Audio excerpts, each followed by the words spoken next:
Hey guys, I'm back. It's Brant, and I'm here with my son Steven. Hello. And today we're just going to get right into it because we're going to be reviewing an album that we're really excited about. We're going to be reviewing Kiss's first live album, their fourth release, first live album. So let's get right into it.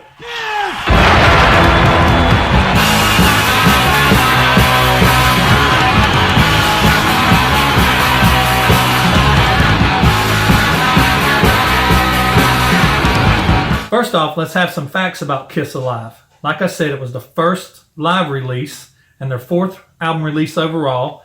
It was released on September 10th, 1975. It was recorded live during the Dress to Kill tour. Now, a lot of people think that this album was actually recorded in one night at the Cobo Hall, but it wasn't, Stephen. Did you know that? I did. You did know that? I All did right. know that. He's smart. What this actually was is it was actually recorded over 4 nights. It was actually recorded, the dates is May the 16th in Cobo Hall, Detroit, Michigan, then June 21st at the Cleveland Music Hall in Cleveland, Ohio, then July 20th, the RKO Orpheum Theater in Davenport, Iowa, July 23rd, Wildwood's Convention Center in Wildwood, New Jersey. This album was produced by Eddie Kramer, who also produced the demos for the first Kiss album, and mixing and additional recording was done at Electric Lady from late July to early August 1975. Now, this album is reported to have been the Hail Mary. This was the album that they needed to do to try to save themselves and to save their label because Kiss was going broke, their manager was going broke, the record label was going broke. And Steve and I have a bit of trivia I want to ask you and our listeners, and they can find out. Do you know who Johnny Carson is? I do not. You do not know who Johnny Carson is? No. Some of our viewers probably know who Johnny Carson is, but Johnny Carson almost played a hand in the end of Kiss. Do you know how? No. He indirectly almost played a hand in the end of Kiss, and we'll talk about that coming up later in the video. Like I said, Kiss was basically living off then manager Bill Aucoin's American Express card, and despite constant touring and their first 3 albums charting in the top 100, along with the single Rock and Roll All Night landing in the top 100, they were still living on $50 a week and almost going broke. Alive, however, became the band's first top 10 album, peaking at number 9. It charted for 110 weeks, the longest in the band's history. It was certified gold by RIA in 1975 at 500,000 copies. But you know it's never been recertified? It's never been recertified, even though it's reported to have sold over 4 million copies worldwide. It's never been recertified. Now that's where this album has a lot of conspiracy around it. And one of the things is conspiracy-wise is it's never been recertified because at only selling 500,000 copies or being gold, you only have a certain amount of royalties you have to pay to somebody. And certain people, whoever was involved, producers, people that was involved, writers, additional writers. But at 4 million copies being certified, then that is a lot more royalties that has been paid. There's a lot of Kiss albums that have well over the course of history, over the last 40 years, that are only officially certified as being gold, but actually are probably 2, 3, 4 times platinum. Kiss has just never had them recertified. There was one single release, like I said, Rock and Roll All Night, that charted number 12 on the U.S. Billboard Hot 100. And the album's title, Alive, with the exclamation point at the end of it, is an homage to Slade's Alive album. Kiss was apparently big fans of Slade as well. Now, one of the things I want to talk about before we get into the album is the controversy of, is Alive alive? Now, you know, me and you have talked about this a lot in our research leading up to this. Right. And it's been reported that Alive is simply not alive at all. I've read reports where people have said, Peter Criss, in fact, said that the only thing live from the recordings on the album is his drumming. And then even Eddie Kramer has said more recently that the only thing alive on live is Peter Criss's drumming. But at some point in time earlier, he said that they actually just sweetened things up and did overdubs. Now, you know, me and you've been listening to it live and been listening to the version that you can hear on YouTube. What do you think compared to what you hear on the album? I listened to the Cobalt Hall from 1975 because that's the one that evidently was supposed to be alive. There are definitely overdubs. As we both discussed, there is a part in the album where Paul is actually singing backup for himself. Mm-hmm. The vocals are definitely redone, in my opinion. And even in Deuce, Ace slips up in his guitar solo, and that's not present in the album. Mm-hmm. I agree. I don't think that the entire album was redone, like me and you talked about earlier. I don't think the entire album was redone. I do think largely the vocals was redone. Absolutely. I think a lot of Paul's, a lot of Gene's, almost entirely. I would not be surprised if all the vocals was redone. But it's when it comes to rhythm guitar, it sounds pretty much what you could hear like on some of the Cobalt Hall house video recordings that you can see on YouTube. It almost sounds like the album until Paul starts singing or until Gene starts singing. And then you're like, well, that's not what was on the album. So that's the controversy of that. That's what we think. Feel free to put in the comments what you think. But they did a lot of things to enhance the album. They did things with the crowds where they recorded crowd noise, and they had them on these big. I read in this. I don't know if it was this book or read in Paul's book. I think it was in Paul's book, where they had the recording, the tapes looped of the audience, and so they'd mix up and down the different parts that they wanted. And when the fire was going off on the stage, when the fire pods and the flash pods was going off, they actually had cannon fire that was playing during that time. And they did this to make it a live experience, to make it a concert, live concert for your ears, because you couldn't see. So you didn't want to, I think it was Paul or somebody said, they didn't want the listener to hear an out of tune guitar or a broken string, or a lot of times during the 70s and live albums you'd only hear the crowd in between the songs, but during the songs it was silence. So they added that feel of the crowd even going through the songs so you could get that live experience. Now, as far as packaging goes, this was a live album, so it was the first dual album that they had. So we pull out the this is my copy of one of my copies of Alive, and this is a little bit different copy. This is actually a UK press. It's a pressing from 1982. So when you open up the inside here, it don't have the original first three albums. It has actually Destroyer and Dynasty in here as well. This is what they call this is catalog PRID 3. But this is a UK pressing from about 1982, 84, somewhere around there. My friends at Kiss My Wax could probably tell me exactly what this is. But it was really cool because it had this nice live shot on front. Is this a live shot, Stephen? No, I was always under the impression that was taken during a rehearsal. Yeah. This is actually not even taken during a rehearsal. This was taken at the Michigan Theater right down the road from Cobalt Hall, that no longer exists, by the way. Michigan Theater doesn't. And this was taken the day before the Cobalt Hall show. And this is actually just Finn Costello took these, and this is just staged. He told the guys to do their status quo poses, and that's exactly what they did. And so that's where you get this live shot. I'm going to show put some different photos up of this during this time that we're talking about this. So you'll be able to see some of the outtakes. And like I said, this was a gatefold. So it opened up and you got some letters here from Kiss to the fans. And this here was originally Kiss, Destroyer, not Kiss, but not Destroyer, but Kiss, Dressed to Kill, and Hotter Than Hell was in this area here. And now on the back, you have the shot of the crowd with for the kids from the front row. And I recently uncovered a story about this in my research, and it was really kind of interesting that the fact that one of the conspiracies is this is not a Kiss show at all. That this is actually, I heard and read, a Styx show, And I heard somebody else say, I think it was on an episode of Kiss My Wax, that it was a Elton John show. But this is Cobo Hall. There's no denying that for anybody that's ever been there. This is Cobo Hall. I've never been there, but I've seen pictures.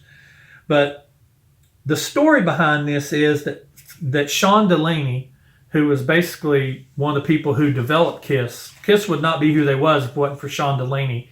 He helped develop their makeup, their stage presence, their stage show, the little thing that they do during Deuce, where they go back and forward during Ace's solo, Ace dropping to his knees.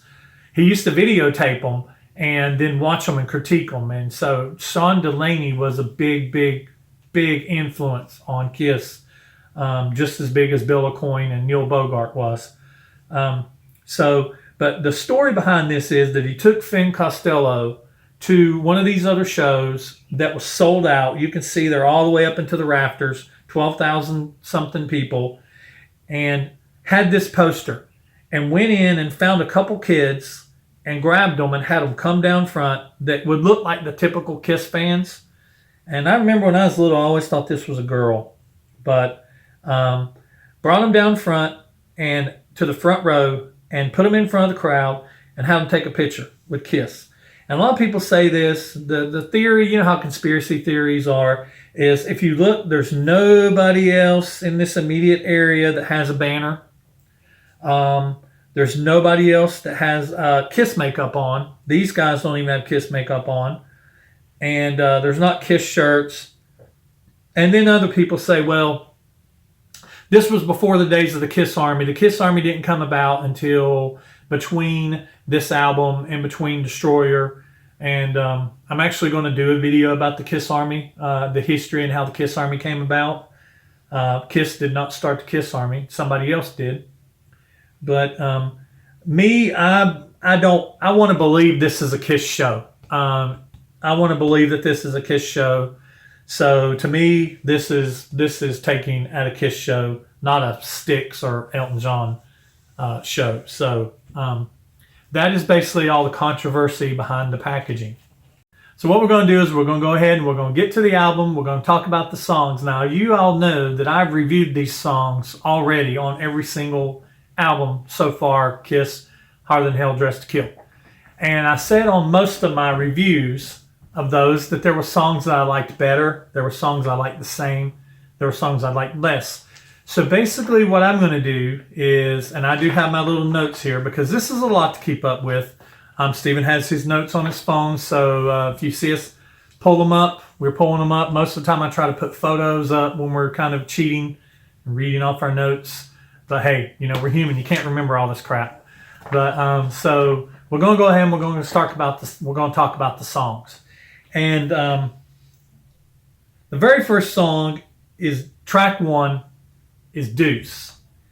And I love that they started the album off with this song because this is the song that they started their live shows off with all the way back to Coventry, all the way back to early Kiss. It's one of the first Kiss songs ever written, and they started their songs off with this, and they started their shows off with this, and I really didn't like it that they didn't start their first album off with it. And when I redid my track listing, Deuce was the very first song that I put. Now, I do like it better. On the original album, I scored it a 6. On the live album, I scored a 7. I like it better because it's faster and it has more energy than the studio version does. So what do you think about Deuce? I agree. Since of course I have no repertoire of scores, what I did was I basically went back and listened to each studio album through the songs and tried to give a score, and then based off of what score I gave, made my live score off of that. I gave Deuce a 6 for its live score because it's not one of my favorite Kiss songs, but in this version it definitely has a lot of energy, and it does start the album off really great. Mm-hmm. All right, so with that, we're going to go to track 2. Track 2 is Strutter. Now, on my original review, I gave it a 5. Strutter is one of those songs that everybody goes crazy for, and they said it's an essential Kiss song, and I agree. I'm not saying, you know, people people say when I get people, they go ape crazy whenever I score something a 5. 5 is still a good score to me. 5 is I said from the very beginning. 5 is I like this song. When you start getting under 5 is when I start getting to, I don't like this song. But 5 means I like it. So I did score it a 5 on the first album.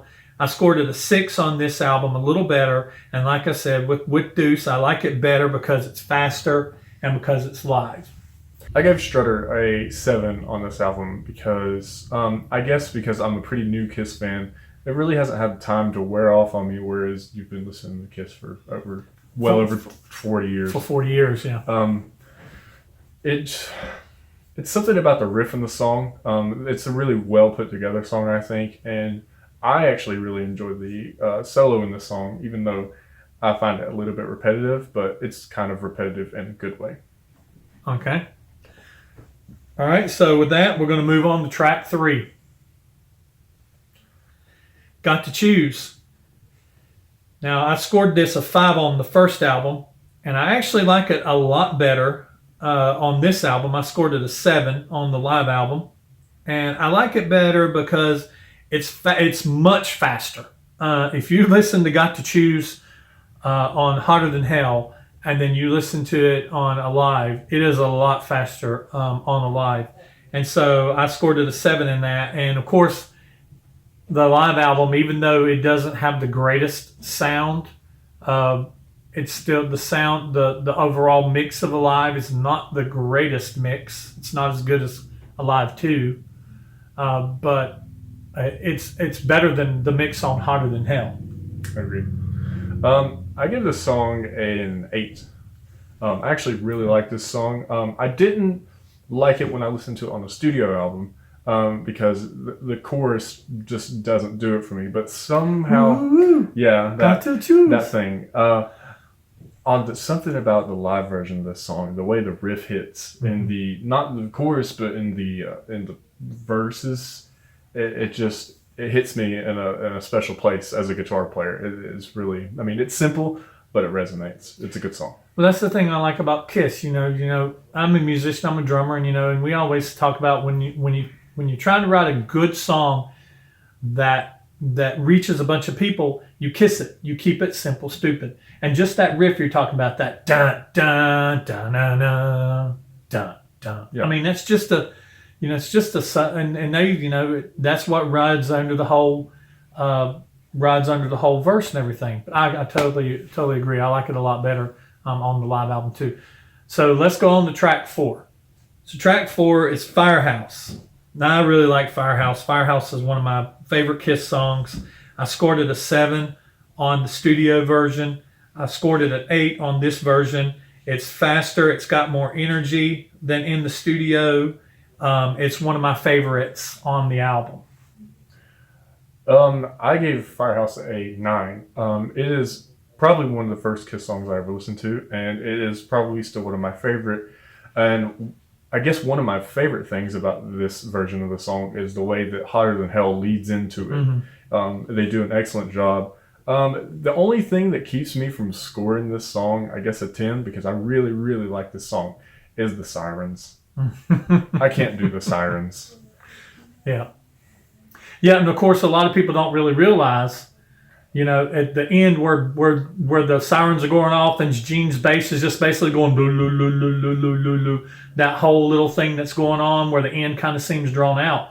That in the concert is where Gene is blowing his fire. So Firehouse, Gene blew fire.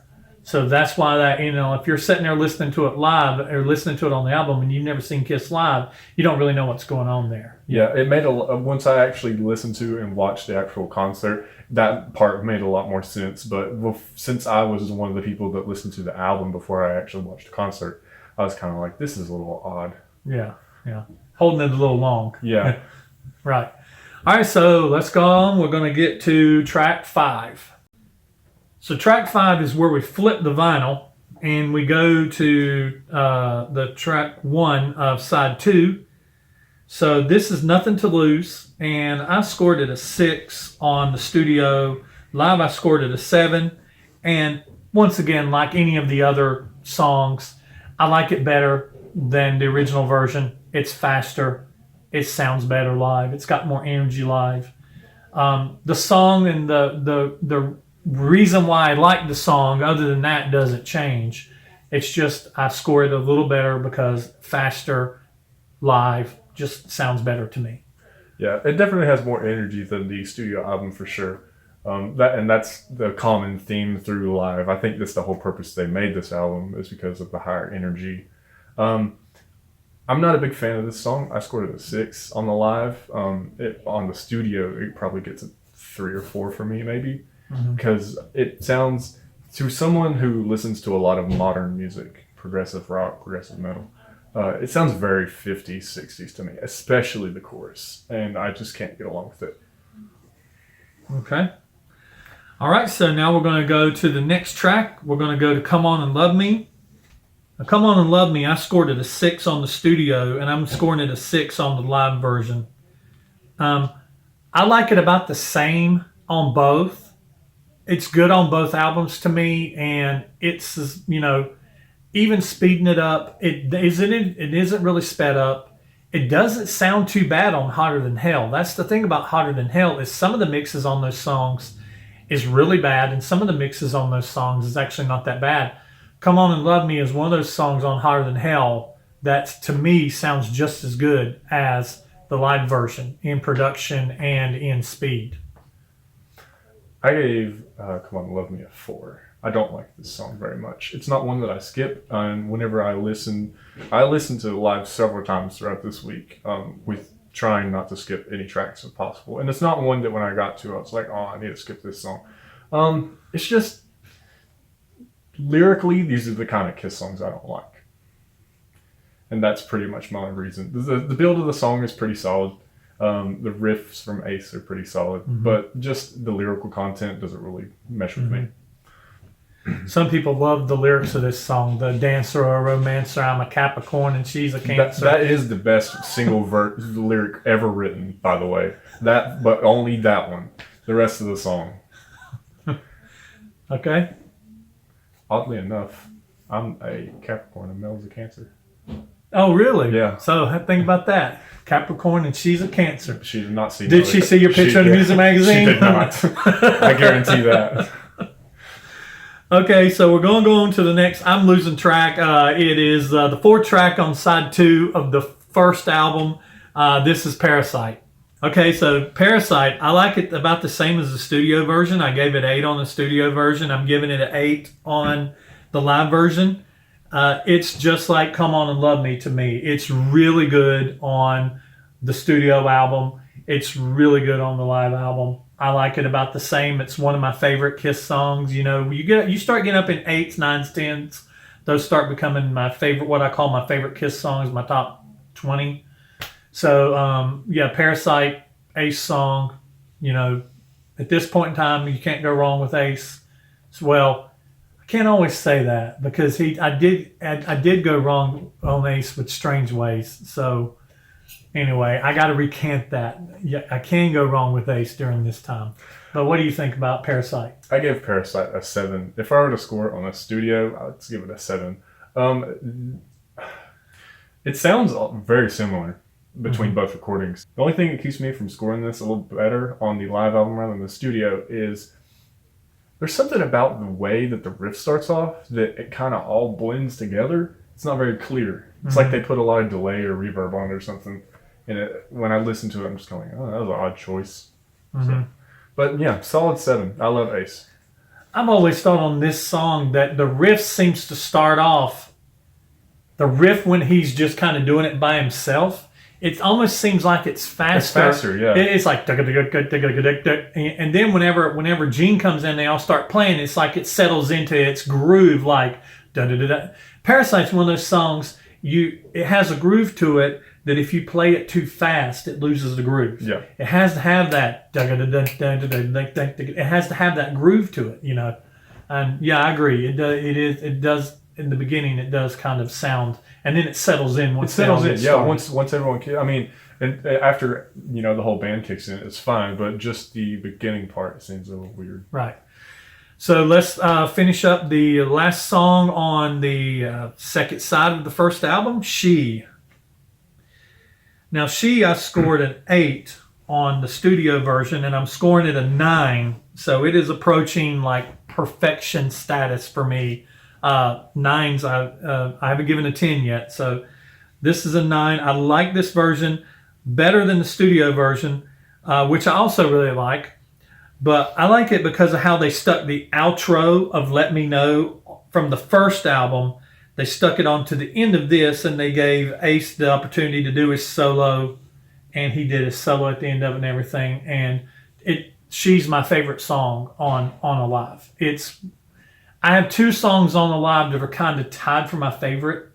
If you had to make me choose, I would choose She, just because She's one of my favorite songs. But there's another song coming later that I really like on this album too. It'd be my top 2 favorites on the album. So what do you think about She? I gave She an 8. The Kiss seems to be best at making very simple things sound really good. Mm-hmm. They have that gift of songwriting. It's a good song. It's got good lyrics. Nothing to complain about, really. Recorded really well. Okay. So we're going to start with track 1 of side 1 of album 2, and that is Watching You. Now, Watching You, I scored an 8 on the studio. I scored it an 8 also on this album. I like this version about the same as the studio version, which I already also really like. It's one of those songs that I think they did it just as good on the studio version as they did on the live version. I like them both the same. This is not my favorite song. I've given this a 5. Okay. And if I were to score the studio, I would give it a 4. It's kind of slow for me, actually. And I don't know exactly what it is about the song, but it's just it's kind of like one of the arguments you had in a past video. It's just good background music. Mm-hmm. It's not something that whenever it turns on, I really pay attention to it. Because at this point, we're leading up to a part of the album that I kind of just zone out. Mm. So. Yeah, we've talked about that. So, yeah, I know what you're talking about. Okay, well, so with that, we're going to go on to track 2, and we're going to go to 100,000 Years. Now, 100,000 Years, I scored it on the first Kiss album. I scored it a 7. On this album, I actually scored a 5. And I do not like this version as much as the studio. And mainly, the reason why I don't like it, and this is going to be shocking to people because I'm a drummer, and I appreciate a good drummer. I appreciate a good drummer and a good drum solo just as much as the next person. And Peter Criss, although he is a good drummer, he is not one to be giving drum solos this long. There's one point in time where all he is doing is just wailing on the snare while they're doing the flanger. And I'm sitting here going, okay, enough. Now he's got some of the stuff he does in there, some of the little tribal things that he does. You know, Ace got about a 1.5 minute long solo. They could have had Peter do some of his little tribal things, maybe that little rhythm that he does whenever he's coming, just before he goes into the drum solo. Then Paul could have came out and done his little monologue, which could have been cut about in 3/4 of it cut off. Because I got a question for everybody here. I didn't find you people sit here. And it's like, okay, I know you're trying to give us the live experience. I know that you are, but it's boring. I could have went with one of those from Paul. That they cut it there. Right. So I scored this a 5, whereas I scored the studio version a 7. So what did you do with this one? I give it 3. It's harder to tell in the concert when you watch it in a video form if the flanger was added during the concert or if it was produced afterwards, which I think is an odd choice. When they do that on another track, we'll be able to bring it up when we get to it. But it's just so long and drawn out. And if you're gonna do a drum solo, make the most of it. Mm-hmm. And don't make it 7 minutes long. Mm-hmm. It does not have to be a 7-minute long. Please. Yeah. But the song itself is good. It's not my favorite. I'd probably score it a 5. Have it not been for Paul. I'm taking 1 point off for Paul, 1 point off for Peter. I should do more for Peter, but I actually do kind of like this song. So. Yeah. I think this was, I mentioned in a couple of my videos, Peter, at this point in time, he was always threatening to quit. He threatened to quit if they didn't give him a drum solo on the first album. He threatened to quit if they didn't give him a drum solo on the second album during Strange Ways. They actually cut out like a 7-minute long drum solo. Well, guess what, Peter? We got your drum solo, your 7-minute long boring drum solo on a live, and it almost spoiled it. And your Live 2 drum solo isn't much better. I'm sorry. And like I said, don't get me wrong. I like Peter Criss and everything. I'm a drummer. I grew up with Peter Criss makeup on. So it wasn't later until I started favoring another member of the band. But this song is just it. I don't skip it, but man, do I just. It's a good song that got ruined. It's a good song that got ruined. Yes. Yeah. Okay. So, having said that, we're going to go to the last track on this side. We're going to go to Black Diamond. The Black Diamond, I scored a 7 in the studio, and I scored it a 7 on this album as well. I like this song about the same as the studio version. I do like the way this ends on the album, on the live album. I hate the way this song ends on the studio version, where they're slow down the G. I hit. I usually I listen to these at work, and I have my playlist in order of the albums. So it's usually by the time it goes boom, right when it starts to slow down, it skips, and then it's da da da da da da of not Room Service. God, I was going straight to. You went straight. I went straight to Dress to Kill. No, it'd be the very crappy sounding. I've Got to Choose, but luckily Got to Choose gets better once they start singing. But anyway, I digress. We're getting way off track. That is the worst way to start a song, by the way. It is. For the record, Kiss. Yeah. I scored it the same. I like the way it ends.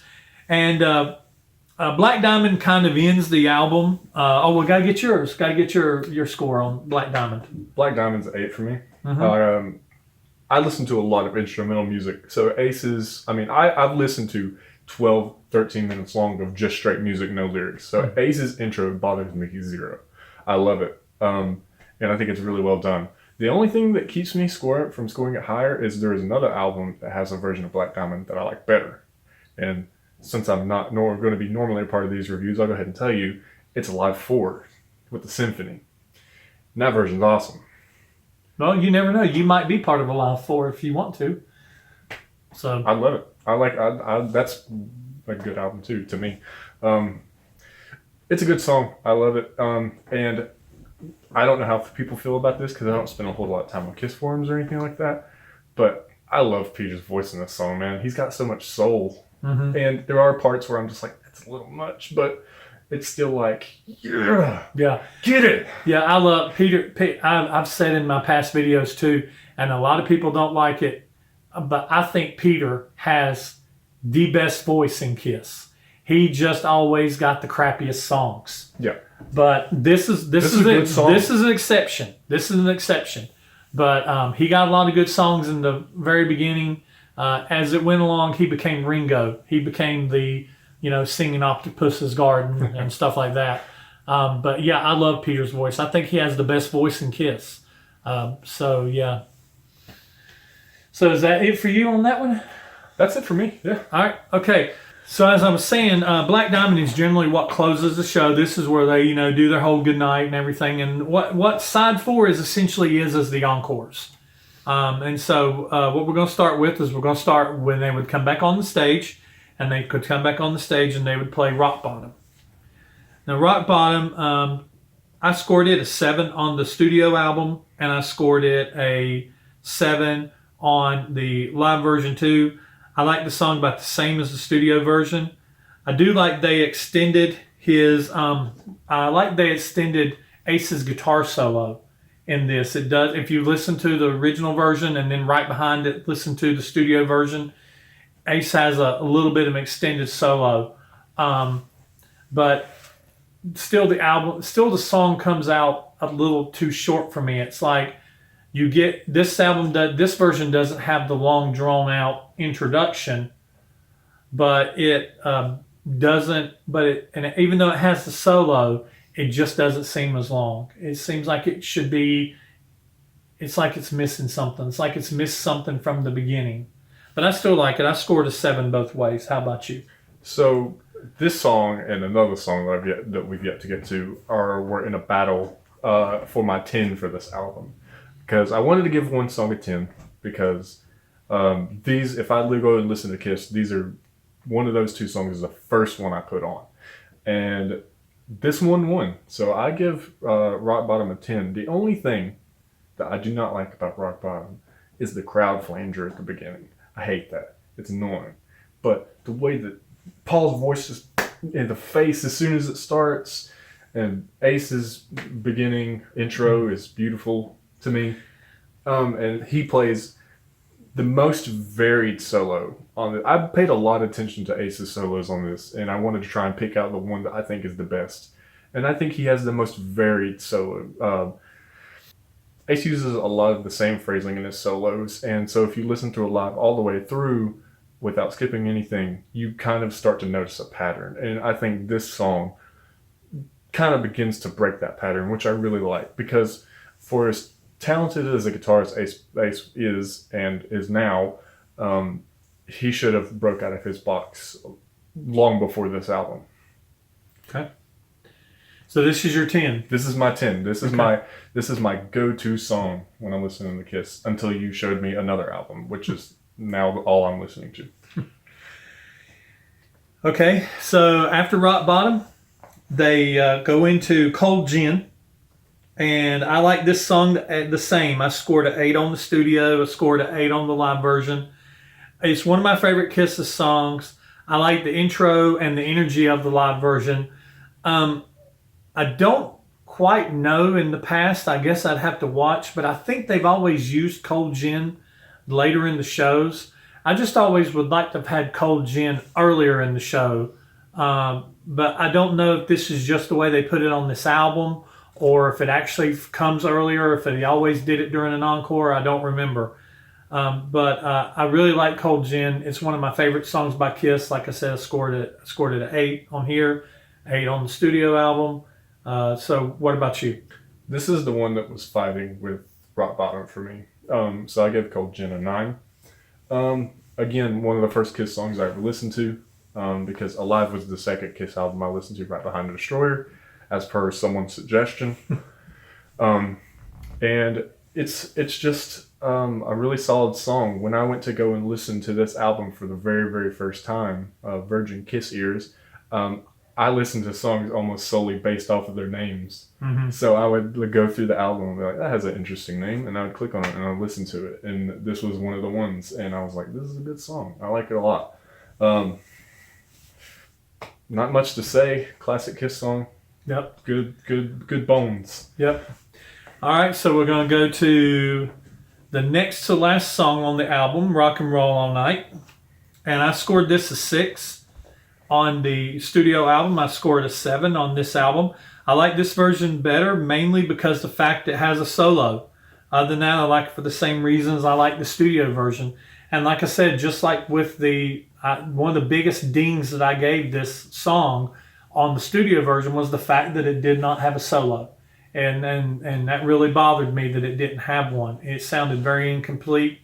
But the live version has a solo. It's everything. It has the additional things that the studio version does not. So I scored a little better. I scored a 7 over the 6 on the studio album. So what about you? I give it a 6. And if I were to score the studio, I'd give it a 5. Because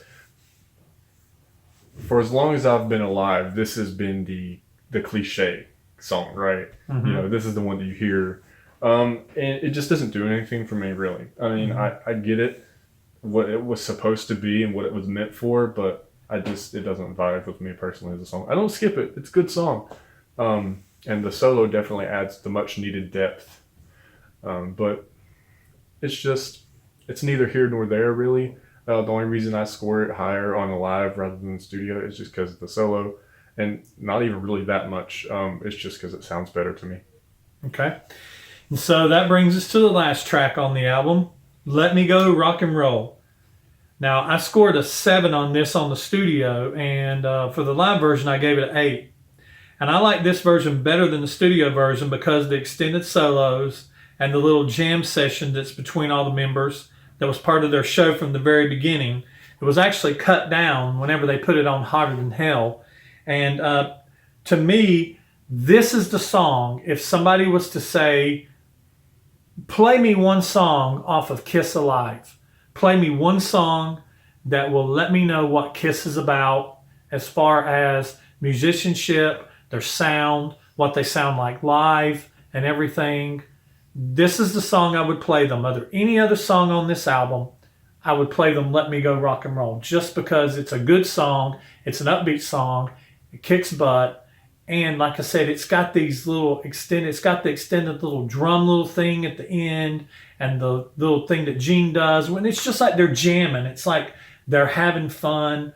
4 guys on the stage, you know, getting ready to zenith and into their prime, just to skyrocket into their prime with the albums that's coming, with just the recording of Destroyer that's going to follow shortly, and then they're just going to skyrocket through Alive or Live 2. So I really like this song. It is the song. It's not my favorite song on the album, but it is a song that I would play for somebody who wanted to get a feeling for what this album is. So what do you think about this song? I give this song a 5. This is not a song I really like. Probably just because it has that kind of old classic-y sound to it. And anytime a song that uses rock and roll in a serious manner, coming from someone like me, that rock and roll is almost a cliche now. Mm-hmm. It's almost like a joke, right? So I'm not really that into the song. Definitely points for the musicianship that goes into the extended bits. Because it's, you know, that's clearly when they exhibit that they are just 4 musicians that are getting, you know, into their element. And it really shows that they really had some real chemistry back in those days. Mm-hmm. And so there it is. That's Kiss Alive. And so I'm going to talk about now about how, well, I'm not going to go through the thing where I usually do, where I deconstruct all these and retrack them and anything like that, because I feel like this is pretty good. This is a pretty solid. I would like to see Cold Gin moved up a little bit. Cold Gin it's a long time to wait to get to Cold Gin, you know, but I would have liked to seen it somewhere, maybe on side 2 or something, or but you know, that's neither here nor there. That's just my personal opinion. When you look at their track selection for this album, they used 7 tracks off of the first Kiss album. They used 5 tracks off of Hotter Than Hell, and they used 4 tracks off of Dress to Kill. Now we'll talk about my total score for the album. If you add all my scores up, that's 113. It's 16 tracks. So if you take 113 and divide it by 16, that gives you a weird number. It gives you basically 7.0625. So basically 7.06. That's basically, so I'd say this is a 7.06 album for me. So Stephen, what did you have for this album? I had 6.45, which when I did my calculation was really surprising to me because I consider this one of my more favorite Kiss albums. But it's kind of the songs that I really like. And the songs that are just okay, they're just okay. And the songs that I don't like, it kind of, you know, it rounds it down. Mm-hmm. It's the songs that you don't like that really hurts the scores. Yeah, and just to give a refresher of my scores, I gave Deuce a 7. I gave Strutter a 6. I got to choose an 8. Hotter Than Hell 6. Firehouse 9. Nothing to Lose 6. Come On and Love Me 4. Parasite 7. She 8. Watching You 6. 100,000 Years 3. Black Diamond 8. Rock Bottom 10, Cold Gin 9, Rock and Roll All Night 6, and Let Me Go Rock and Roll 5. So as I said, I'm going to put up on the screen here my total scores. I got suggested by a viewer to start tracking them out. So this actually puts Alive as my favorite Kiss album to this point. Its score is a 7.0625. Dress to Kill scores a 6.3. The debut album scores a 6.0. And Higher Than Hell scores a 5.7. So it didn't surprise me that I scored Alive so high. 7 is, it's 3 points away from being perfect. I can then go ahead and tell you right now, I'm not going to have a perfect album. Yeah. There's not going to be a 10, sadly. There's going to be a lot of 7s, 8s. There's going to be a lot of 6s. We get into some later albums, they might be some 3s and 4s for the whole album. But we'll get to those when we get to them. But overall, good album. I like this album. Great album. It's one of my albums that I listen to on a very regular basis. This is Kiss when they were still hungry. They were starving at this point. Like I said, $50. They were playing shows, playing their asses off, and for $50 a week. So this was an amazing album for them. This was their breakthrough. This was the album that catapulted them and began to catapult them, along with this album right here that we'll be doing with Destroyer. Those two albums made Kiss who they are. And I had my trivia earlier. Remember my trivia? Who is Johnny Carson? Who is Johnny Carson, and what does he mean to Kiss? And what does he mean to Kiss? And how did Johnny Carson almost not single-handedly, he actually inadvertently, unknowingly destroyed Kiss. And the way that he did was Casablanca was a new label for Kiss. That it was not only were they were Kiss's first act. And so shortly after they took on Kiss, they started taking on other acts and they started taking on other things and pressing other albums to try to make money, because they weren't making any money off of Kiss. They were losing money off Kiss at this point in time. And so what Neil Bogart decided to do was he took Johnny Carson, who was the host of The Tonight Show, he took a bunch of his monologues and had them put into a 2-disc set, a double album, and pressed 1 million copies. 1 million copies. That's 2 million individual albums, because they anticipated, for some reason, that it would sell 1 million copies, and it flopped. And it almost bankrupt Casablanca Records to the point that they almost would not release Alive.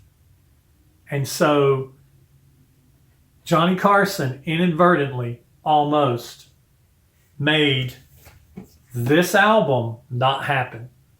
And if this album had not happened, then Kiss, we wouldn't be making this video. We wouldn't be making this video right now. We wouldn't be talking about Kiss. We'd be talking about... You remember that band that put out 3 albums and you never heard from them again? Yeah. We'd be doing that. So that's it. That's all I've got. Steven, you have anything else to add? No, not really. Not really. I really appreciate having Steven with me. Thanks for coming. And he's going to do some more videos with me. I think you want to be involved with Creatures of the Night. Creatures of the Night. So he'll be with me for Creatures of the Night and Lick It Up. The Elder. And The Elder. And some albums after that we haven't talked about yet. I may have you back for Alive 2. Sure. And at some point in time when we do an Alive album, maybe Alive 2, when we do an Alive album, I would like to do a off-the-cuff live broadcast. down and dirty, looking at notes. You're going to see us looking at notes, and you're going to see us stumbling and falling all over the stuff that gets edited out. But hey, that'll be the fun part, and at least we'll be real, because we are real. And I know my opinions of my songs comes out of left field, and a lot of people don't agree with them, but that's my opinions. My opinions is my opinions. Your opinions are your opinions. His opinions are, you can see, I'm scoring over here, scoring a song a 9, and he comes in with a 5 or something, and you know what? I'll choke him after we're off camera and everything. But anyway, I'm glad that everybody watched. Continue to watch, subscribe, link. What is the link? Subscribe, other than being a character in video game. Subscribe, share, tell everybody, tell your friends about it, share it in your groups that you're in. Click on my face that's going to cover his face. That's rude. So you can subscribe, and we'll see you on the next video. Hey, we did it. Hey. And it only took, when did we start? Right after 6? We started, it took about an hour. Whatever. Not bad. Not too bad. Yeah, me too. I forgot to mention something on Nothing to Lose. Yeah. Peter's ad-libs. Yeah. I wanted to bring that up, but that annoys the piss out of me. Yeah. It kind of ruins the song for me. Well, we could do. I'd have to. You could cut it up. I'd have to cut it. I'd have to find it. It's fine. You could. You know what you could do?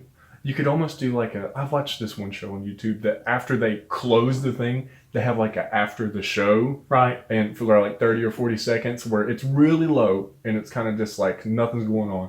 And it's just so this is what they do after they cut it off. Right. You could almost do it like that. All right. That's cool. It's something that people watch, if they watch all the way to the end, they get to see. Yeah. It's kind of like a behind the scenes type thing. It's almost like what Marvel does. After the credits, there's a bonus scene. Yeah. Let me look at my next score before we get started back. What are we on? Rock bottom? Mm-hmm.